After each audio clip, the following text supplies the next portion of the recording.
Élever 5 enfants avec 30 € par semaine, les leçons qui ont tout changé. Avez-vous déjà regardé en arrière vers la période la plus difficile de votre vie et réalisé que c'était aussi celle où vous avez le plus appris? À notre âge, nous comprenons quelque chose que les plus jeunes découvrent encore, que nos chapitres les plus difficiles écrivent souvent nos plus grandes leçons.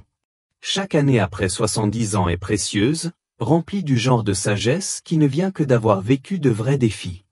Aujourd'hui, je veux partager une histoire que beaucoup d'entre vous reconnaîtront, l'histoire de joindre les deux bouts quand il n'y avait presque plus de bout à joindre. Nous parlons d'élever 5 enfants avec 30 € par semaine.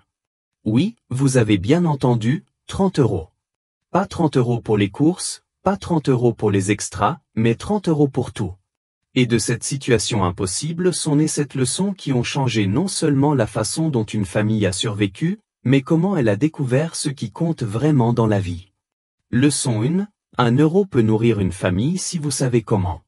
Quand vous avez 5 enfants affamés et 30 € pour tenir la semaine, vous apprenez des mathématiques qu'on n'enseigne pas à l'école. Vous apprenez qu'un poulet peut devenir 4 repas, rôti le dimanche, soupe le lundi, sandwich le mardi, et bouillon pour les légumes du mercredi. C'est là que la planification devient un article. Chaque dimanche soir signifiait s'asseoir à la table de cuisine avec un crayon, du papier, et le cœur lourd, cherchant comment étirer l'impossible pour en faire suffisant. Le riz devenait votre meilleur ami, nourrissant, bon marché, et capable d'absorber les saveurs de tous les légumes en promotion. La leçon ici ne concerne pas seulement le budget, c'est la créativité sous pression. Quand les ressources sont rares, l'imagination devient abondante. Vous commencez à voir des repas potentiels partout. Le pain d'hier devient du pain perdu, les bananes trop mûres deviennent du cake à la banane, et les os que d'autres jettent deviennent la base de ragoûts copieux. Leçon 2. Les enfants n'ont pas besoin de tout ce qu'ils veulent, mais ils ont besoin de savoir qu'ils sont aimés. C'est peut-être la leçon la plus difficile à apprendre pour tout parent. Le matin de Noël avec 5 visages excités, et savoir qu'on ne peut pas leur donner ce que leurs amis recevront sous leur sapin. La culpabilité semble écrasante. Mais voici ce que ces années difficiles ont enseigné, les enfants se souviennent de se sentir aimés bien plus longtemps qu'ils ne se souviennent de jouets particuliers.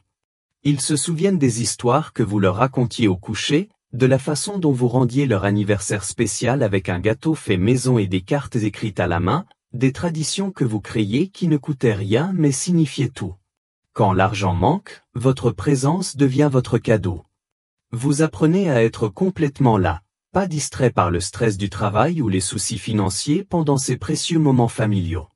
Ces promenades du soir qui ne coûtaient rien devenaient des aventures. Ces sorties à la bibliothèque devenaient des chasses au trésor vers de nouveaux mondes à explorer ensemble. Leçon 3, la communauté se manifeste quand vous êtes honnête sur vos difficultés. La fierté peut être chère quand vous ne pouvez pas vous la permettre. Il y a un moment dans chaque situation financière difficile où vous devez choisir entre protéger votre ego et protéger votre famille. Laissez-moi vous parler de Marie, une voisine qui remarqua que les mêmes 3 tenues tournaient sur la corde à linge semaine après semaine. Elle ne fit pas de grande annonce ni ne créa un moment de charité gênant. Elle mentionna simplement que ses enfants avaient grandi et ne portaient plus de beaux vêtements. Et ne serait-ce pas dommage de les donner à des inconnus quand des enfants du quartier pourraient les utiliser? Marie enseigna une vérité importante, la plupart des gens veulent aider, mais ils ont besoin de permission pour le faire avec grâce. Quand vous êtes honnête sur vos difficultés sans mettre les autres mal à l'aise, vous découvrez que la communauté ne consiste pas seulement à vivre près les uns des autres, c'est se soutenir mutuellement. Les églises, les écoles et les voisins ont souvent des ressources qu'ils sont désireux de partager avec des familles qui ont vraiment besoin d'aide. La clé est d'être assez humble pour accepter l'aide et assez reconnaissant pour la transmettre quand votre situation s'améliore. Leçon 4, les compétences comptent plus que l'argent. Quand vous ne pouvez pas embaucher des gens pour réparer les choses, vous apprenez à les réparer vous-même. Quand vous ne pouvez pas acheter de nouveaux vêtements, vous apprenez à raccommoder et retoucher ce que vous avez. Quand vous ne pouvez pas vous permettre les restaurants, vous devenez un cuisinier créatif. Ce n'était pas seulement des tactiques de survie, c'était des investissements dans des compétences à vie. Les enfants qui grandissent en voyant leurs parents résoudre les problèmes avec leurs mains et leur esprit plutôt qu'avec leur portefeuille apprennent quelque chose d'inestimable sur la débrouillardise.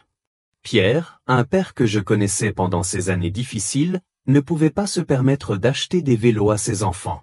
Au lieu de cela, il hantait les vide-greniers et les casses, collectant des vélos cassés. Son garage devint un atelier où lui et ses enfants apprirent à reconstruire ces trésors abandonnés en parfait moyen de transport. Des années plus tard, ses enfants ne se souvenaient pas d'être la famille qui ne pouvait pas se permettre de nouveaux vélos. Ils se souvenaient d'être la famille où papa leur apprit que les choses cassées pouvaient redevenir belles, une leçon qui leur servit bien dans de nombreux domaines de la vie.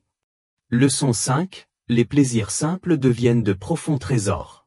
Quand les divertissements coûteux ne sont pas une option, vous redécouvrez les joies simples que l'argent ne peut pas acheter. Les promenades du soir deviennent des aventures. L'heure du conte à la bibliothèque devient l'événement principal de la semaine. Un pique-nique dans le jardin devient aussi spécial que n'importe quel restaurant chic. Les dimanches après-midi pouvaient signifier étaler une couverture dans le salon et faire un pique-nique intérieur pendant que la pluie tapotait aux fenêtres.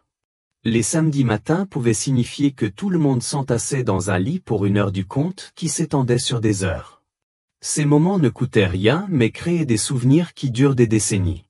La belle vérité est que les enfants n'ont pas besoin de divertissements coûteux pour se sentir divertis.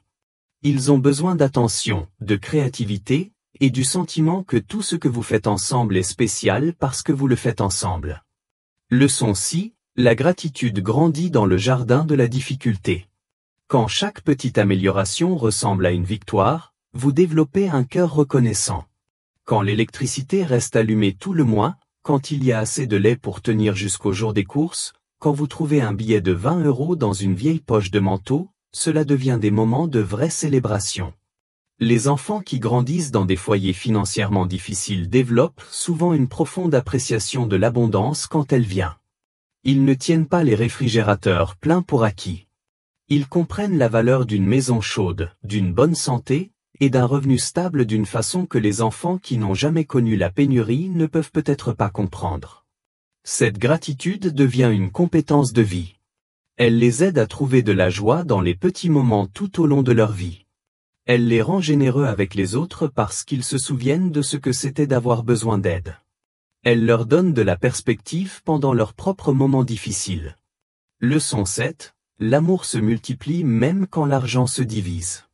Peut-être la leçon la plus importante est celle-ci, l'amour d'une famille ne diminue pas quand les ressources sont rares. En fait, les moments difficiles rapprochent souvent les familles. Quand vous ne pouvez pas acheter des divertissements individuels, vous créez des divertissements familiaux. Quand vous ne pouvez pas vous permettre des activités séparées, vous faites tout ensemble. Ces familles qui ont traversé ensemble les tempêtes financières développent souvent des liens qui durent toute la vie. Elles partagent des plaisanteries internes sur les repas créatifs, de fiers souvenirs de problèmes résolus ensemble, et une confiance inébranlable qu'elles peuvent gérer tout ce que la vie apporte. Les enfants de ces années difficiles grandissent en comprenant que la sécurité ne vient pas des comptes en banque, elle vient de savoir que votre famille fera face ensemble à tout ce qui arrive. Ils comprennent que la richesse n'est pas seulement une question d'argent, c'est les relations, la débrouillardise et la résilience. En regardant en arrière ces années d'élever 5 enfants avec 30 € par semaine, il est clair que les leçons apprises valaient bien plus que l'argent qui manquait. Ces familles n'ont pas seulement survécu, elles ont découvert des forces qu'elles ne savaient pas posséder et créé des liens que l'argent ne peut pas acheter. Si vous aidez vos propres enfants ou petits-enfants à traverser des difficultés financières, rappelez-vous que votre présence, votre sagesse et votre amour sont des cadeaux qu'aucune somme d'argent ne peut remplacer. Si vous réfléchissez à vos propres moments difficiles du passé, reconnaissez la force et le caractère que ces expériences ont construit en vous et votre famille. L'héritage le plus précieux que nous pouvons laisser n'est pas toujours financier, c'est la sagesse qui vient de traverser les moments difficiles avec grâce, créativité et amour. Qu'est-ce qui vous touche le plus dans l'histoire d'aujourd'hui? Avez-vous vécu des moments difficiles similaires, et qu'est-ce qu'ils vous ont enseigné? J'aimerais entendre vos propres expériences dans les commentaires ci-dessous. Si cette histoire a touché votre cœur ou a ravivé vos propres souvenirs, Merci de lui donner un pouce vers le haut et de la partager avec quelqu'un qui pourrait avoir besoin d'entendre ces leçons aujourd'hui. Et n'oubliez pas de vous abonner pour plus d'histoires sur la découverte de sagesse dans les défis de la vie et la découverte que nos chapitres les plus difficiles écrivent souvent nos plus belles leçons. Rappelez-vous, à notre âge, nous comprenons quelque chose de beau, que les vies les plus riches ne se vivent pas toujours dans les plus grandes maisons, mais dans les cœurs des familles qui ont appris à s'aimer à travers tout ce que la vie pouvait apporter.